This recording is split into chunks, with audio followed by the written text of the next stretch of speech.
Esse é o canal Paz e Bem. Primeiramente, vamos cumprimentando a comunidade do canal, a comunidade da Pós TV 247. Eu sou Carla Pavão e hoje aqui com a Fernanda Carlos Borges para mais um Mulheres e Mitos. No dia de hoje, nós vamos falar sobre um tema que é a virgindade e as deusas. Então, vou passar a palavra para a Fernanda para a gente começar esse bate-papo. Bom, gente, então, oi para todos. Eu propus essa questão para a gente trabalhar hoje, porque a Andréia Diniz, que acompanha, os nossos vídeos no canal, e ela não entendeu direito a questão da virgindade da deusa. Ela falou assim, mas então, eu queria entender melhor essa questão da virgindade, que eu não entendi, ela comentou, né? Então, o nosso vídeo de hoje vai ser um vídeo com uma resposta aos comentários. Aliás, eu quero pedir para vocês fazerem isso. Podem comentar, podem fazer perguntas nos comentários e a gente vai fazendo vídeos também conforme eles, né? Já que a gente propõe que seja uma espécie de mini curso, né? Um curso introdutório à questão das mulheres e mitos. Tá bom. Enquanto a gente está nesse comecinho, deixa eu só lembrar o seguinte, que a Fernanda também tem um canal, Filosofia em Movimento, se vocês puderem curtir, se inscrever, deem uma passada por lá. E às vezes vocês comentam no bate-papo, mas passa muito rápido. Então deixem no corpo mesmo do vídeo as dicas, as sugestões, aquilo que vocês têm dúvida, que aí a gente visualiza melhor, porque às vezes no bate-papo é muita gente falando e a gente perde lá no meio alguma coisa, que ficando no corpo mesmo do vídeo fica mais fácil para responder, para a Fernanda responder e trazer conteúdos. Ou respondo no comentário, quando é uma resposta curta e dá para fazer, ou a gente faz um vídeo depois desenvolvendo isso, né? Para tratar dessa questão da virgindade, eu estou apoiada num livro que se chama Mito e Sexualidade, de um norte-americano, o Jamaica Highwater. Tá, então a questão da virgindade, vamos lá. Então, assim, são muitas deusas que são virgens, não, né? Então, a gente tem aqui na nossa cultura judaico-cristã ocidental, a gente já tem muito clara essa imagem da Maria Virgem, né? Que é Maria Virgem. Mas os gregos também tinham. A Ártemis, que a gente viu no outro vídeo, ela era virgem. A Atena, que a gente ainda vai fazer algum vídeo sobre ela, que é uma deusa grega muito poderosa, estrategista de guerra, tal, também é uma deusa virgem. Então, a Ishtar, que é uma deusa da Mesopotâmia antiga, também era uma deusa virgem. São várias deusas virgens que a gente vai voltar a falar aqui. E aí eu comentei no outro vídeo que a virgindade dessas deusas não tem a ver com ímen, que significa outra coisa. Tem a ver com inteireza, né? E aí eu vou usar esse livro aqui que eu falei para vocês, chama Mito e Sexualidade, para explicar, com base nesse livro, como que deve ser entendida essa virgindade do ponto de vista do mito. Então, a primeira coisa que a gente precisa entender é o seguinte: essa concepção de virgindade como ímen de uma mulher que é submissa a um pai e que ela é entregue por esse pai para um marido, para então perder a virgindade, essa é uma concepção patriarcal. Só uma cultura patriarcal atribuiria esse valor extremo ao ímen, né? Então, essa concepção de que a virgindade não sofreu ação sexual, não viveu uma vida sexual, isso tem a ver com o controle da sexualidade sobre as mulheres, que foi desenvolvida nas culturas patriarcais. Então, o ímen passa a ter um grande valor. Por que isso é o valor nas culturas patriarcais? Porque isso tem a ver com o controle da paternidade. Quando se desenvolve a propriedade privada e se desenvolve o direito paterno e a linhagem paterna, ter um controle sobre a sexualidade da mulher é ter um controle de quem é o pai daquele filho que ela vai ter. Porque esse filho vai receber o nome do pai e vai herdar a propriedade do pai. Tá? Neste livro aqui, que é a Cultura e Sexualidade, que eu estou trazendo para vocês, ele mostra que no Neolítico, as culturas neolíticas possivelmente elas eram matrilineares, ou seja, a referência familiar, a linhagem era dada pela mãe. E eram sociedades comunitárias, como ainda hoje existe, por exemplo, com os índios, né? Se você vai numa aldeia, a propriedade privada é a sua rede, os seus objetos, as suas coisas, mas a terra é de todos, a aldeia é de todos, todos compartilham daquela terra. Então, a questão do direito de herança para essas sociedades é diferente daquela que foi desenvolvida quando se tem uma propriedade privada, familiar, e que vai ter um herdeiro com o nome do pai, certo? Então, nestas sociedades matrilineares, então, nessas sociedades, a sexualidade da mulher ela não sofria esse controle que passou a sofrer depois nas sociedades patriarcais, né? Quando se instituiu a propriedade patriarcal e tal. Você sabe que esse controle da virgindade da mulher, pelo menos aqui na Zona Leste, onde eu fui criada num grupo de 14 meninas, onde esse valor de que nós tínhamos que casar virgens era transmitido para o grupo todo, não era só a minha mãe. Tanto é que houve um grande escândalo quando eu me tornei mãe sozinha, né? Porque não existe mãe solteira, né? Eu mãe sozinha. Você quebrou todos os tabus. Eu quebrei todos os tabus de uma classe que ficou muito assustada com isso quando eu disse que não, que eu assumiria meu filho e que só teria meu nome e que seria dessa forma. Então, mas eu fui criada para casar virgem. Uhum. Por quê? Porque nesse sistema, desse tipo de moral sexual patriarcal, assim como a propriedade é do homem, o corpo da mulher é uma propriedade do homem. Este valor sobre a virgindade, ele só é construído quando o corpo da mulher é entendido entre as outras propriedades. Então, primeiro ela passa a ser propriedade do pai, e o pai transmite essa propriedade para o marido. E essa toda a moral sexual construída em torno da virgindade patriarcal gira em torno dessa questão do corpo da mulher como propriedade masculina. Só que nem sempre foi assim. Aí ele vai dizendo o seguinte, ó, que quando a gente fala, a questão é assim, quando a gente tem essa ideia nossa de virgindade de uma mulher cujo corpo é propriedade de um pai, depois ela passa a ser propriedade de um marido, o corpo dela é propriedade, é controlado. Quando a gente ouve falar das deusas virgens, né, a Ártemis era virgem, a Estar era virgem, a Maria era virgem, imediatamente a gente associa essa virgindade a esse sistema de controle do corpo da mulher, via a questão da virgindade enquanto ímen. Mas não é neste sentido que a gente tem que entender as deusas, estas deusas, a virgindade destas deusas. Nem a da Maria, nem a da Maria. Né? Embora o cristianismo tenha associado a virgindade da Maria à pureza sexual, porque é atribuído a Eva uma perversão sexual, assim como foi atribuída a todas as bruxas, né? A perversão sexual pelo demônio, embora haja essa interpretação em alguns grupos cristãos, não todos os cristãos, não é assim que deve ser entendida a questão da virgindade de todas essas deusas, colocando a Maria nesse lugar das deusas, né? Então, olha só, esse autor deste livro, ele vai dizer o seguinte, que possivelmente a noção de virgindade... Vou ler aqui o parágrafozinho do modo como ele escreve sobre isso. A noção de virgindade, na maioria das culturas, é um preceito masculino. Essa que a gente estava falando. Aí ele diz assim, e é muito improvável que ele vingasse em uma cultura neolítica centralizada na mãe, onde uma mulher, que nós hoje diríamos virgem, talvez fosse encarada simplesmente como disponível, e não uma mulher sem experiência sexual. Então, a mulher virgem é aquela que não está comprometida com ninguém, que ela está inteira, ela é dona de si mesma.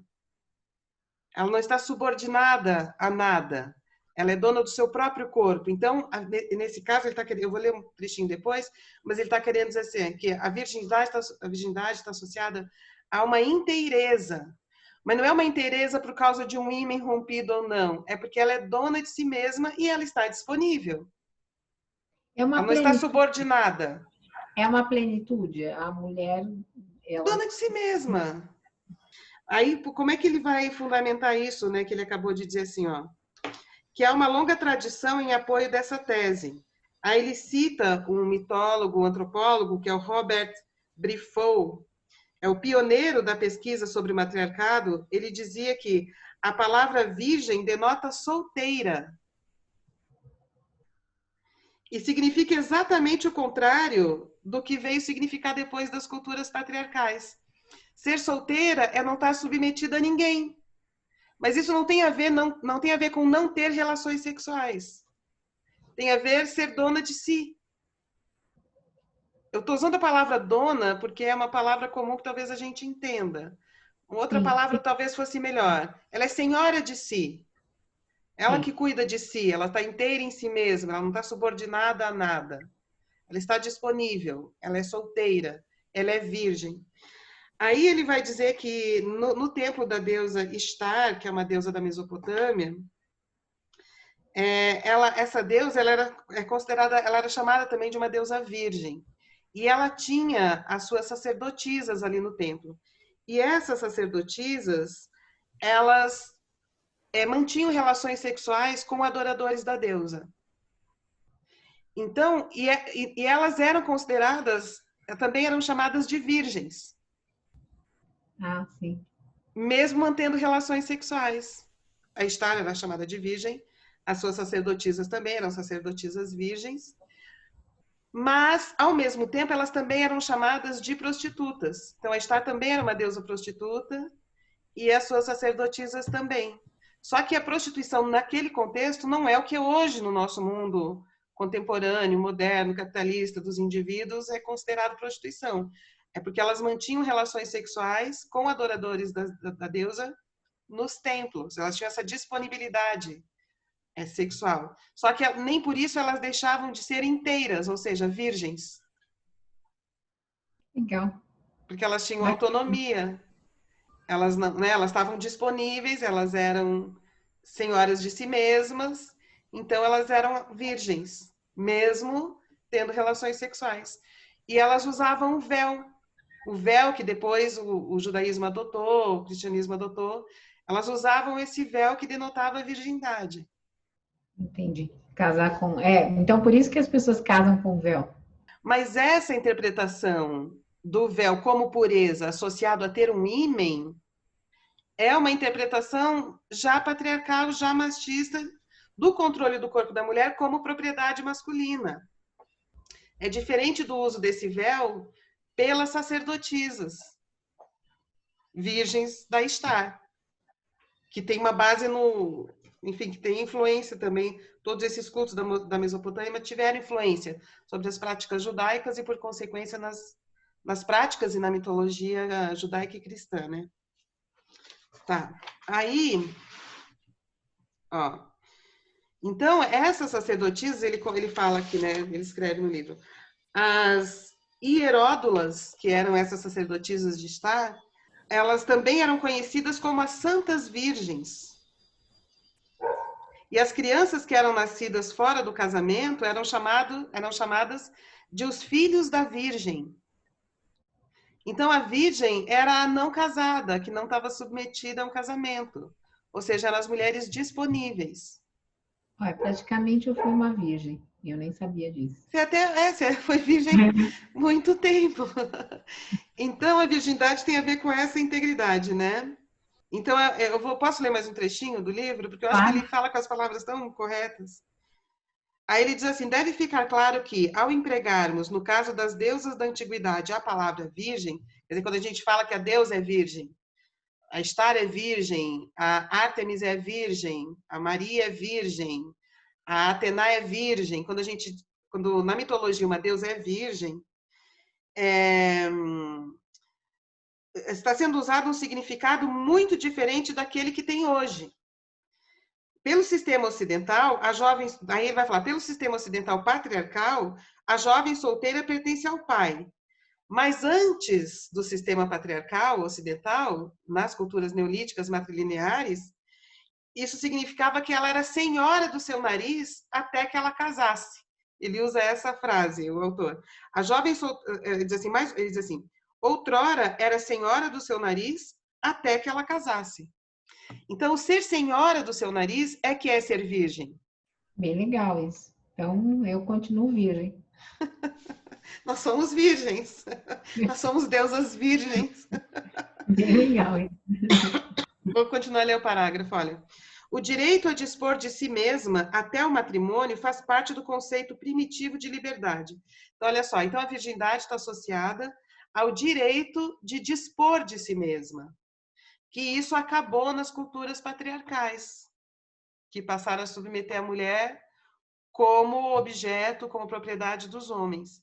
Então, virgindade, então, o significado, né, o que de virgindade fora desse contexto do corpo da mulher como propriedade, tem a ver muito mais com isso, né, que é o direito de dispor de si mesma. Então, a gente vê, por exemplo, quando a gente viu no vídeo passado a Ártemis. A Ártemis, ela dispõe de si mesma. Ela não está submetida a nada, não está submetida a ninguém, ela dispõe de si mesma. Eu gostei dessa associação com liberdade, de virgindade e liberdade. Que Isso. talvez seja uma coisa que dá para a gente colar muito hoje em dia no movimento progressista, né? Porque tem muita mulher progressista aí que tem mesmo esse comportamento de liberdade, de dispor, de fazer, de estar ali disponível, tá às vezes numa relação, mas ela se coloca no lugar de ser livre, de ser dona daquilo que ela faz, que a gente não vê na parte conservadora da sociedade, que a gente vê as belas recatadas e do lar, né, que acham bonito ficar pedindo autorização para o marido, para tudo, e deu até origem àquela fala que a gente comentou no outro programa, da mulher ser seduzida para votar em quem o marido quer, que é o Pois é, absurdo, pois é. absurdo. Então, mas aí no caso, a virgem é a que dispõe de si mesma ao ponto dela ser livre para dizer sim e para dizer não. Então, ela pode ser virgem mesmo. Por que eu tô. Bom, isso ele fala no livro também, mas aí agora, enquanto eu falava, eu lembrei da filha do Bispo Macedo, que ela escreveu um livro explicando como é que é um casamento, sei lá, lacrado, um casamento inatingível, que não se destrói, indestrutível, alguma coisa assim. E daí tem um trecho que me deixou muito... Eu não li o livro, mas eu vi uma entrevista dela, e nessa uma entrevista imensa, e tinha alguns trechos do livro. E aí tinha um trecho que me deixou muito assustada, que ela aconselha as mulheres assim, elas nunca dizerem não ao desejo sexual do marido, porque isso é importante para que ele desenvolva a sua masculinidade, a sua força masculina. Então, uma mulher casada nunca pode dizer não a um marido. Isso é meio esquizofrênico, eu acho que isso deixa a pessoa meio louca, né? Porque ela diz assim, o corpo, quando você casa, passa a ser do cara. Então, isso é meio esquizofrênico, porque se o seu corpo não é seu, é do outro, como é que fica essa relação, né, de você, da relação da sua mente com o seu corpo? Eu acho uma coisa meio adoecedora. Mas, por que eu, só para concluir até o fim? Então, ela não é virgem, mas não é virgem porque essas mulheres não são virgens. Mas não é que elas não são virgens porque elas têm relações sexuais com seus maridos. Elas não são virgens porque elas não dispõem de si mesmas. Elas estão totalmente entregues ao desejo do outro. Você sabe que eu estou assistindo um documentário que chama One of Us na Netflix, sobre as comunidades racídicas. E tem uma mulher que foge dessa comunidade de judeus racídicos e ela conta coisas assustadoras, né? Que, por exemplo, ela é perseguida não só porque ela fugiu da comunidade, mas por causa dos filhos, que elas têm as relações, elas são meio que marcadas. Então, por exemplo, quando elas estão menstruadas, elas não podem, durante 15 dias, elas têm que ter certeza que estão limpas para se relacionarem quando o marido quer, e é meio uma coisa agendada, vai assim, tal dia, vou dar um exemplo, não sei que dia que é. Sexta-feira à noite, você tem que manter relações com o objetivo de procriar com o seu marido, e não é aquela relação de prazer, é aquela relação que o homem obrigação para ter filho.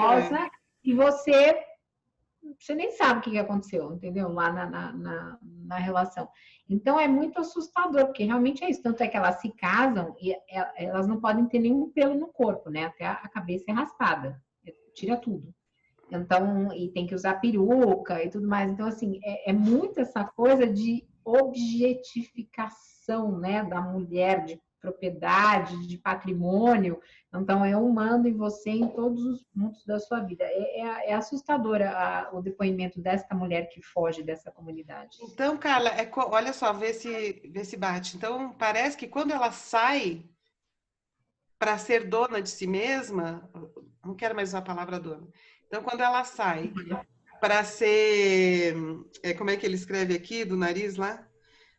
Para ser senhora de si mesma, senhora do próprio nariz, ela está recuperando a sua virgindade, ou seja, a sua inteireza, a sua integridade. Sua inteireza, o corpo é dela, não é mais de outra pessoa, é dela, então ela está inteira. Como é o caso da filha do bispo Macedo, na hora que ela diz que o corpo, quando ela casa, não é mais dela, é do marido, ela perdeu a integridade, ela perdeu a inteireza. O corpo não é dela. Bom, então vou ler então o que ele fala depois da questão da liberdade. Você gostou, né? Vou ler de novo a frase. O direito a dispor de si mesma até o matrimônio faz parte do conceito primitivo de liberdade. E tem culturas que, mesmo aqui entre os Tupinambá, era assim, eles não tinham tabus da virgindade ímen. Quer dizer, até que uma mulher casasse, ela poderia ter lá com seus affairs, com seus crushes, com seus boy magias, as experiências sexuais que ela quisesse. Nunca, não era cobrado a virgindade delas. Era cobrado, sim, a fidelidade depois do casamento. Mas por quê? Para saber quem é o filho, para o cara poder saber quem é o filho. Então, tinha a ver com a reprodução, e não com a vida sexual. A vida sexual é uma coisa à parte. Então, uma jovem, uma mulher antes de ser casada podia. E tem várias outras culturas no mundo em que é assim, né? Que a mulher pode dispor de si mesma, dizendo sim e dizendo não. E não é cobrado que ela não tenha atividade sexual antes do casamento.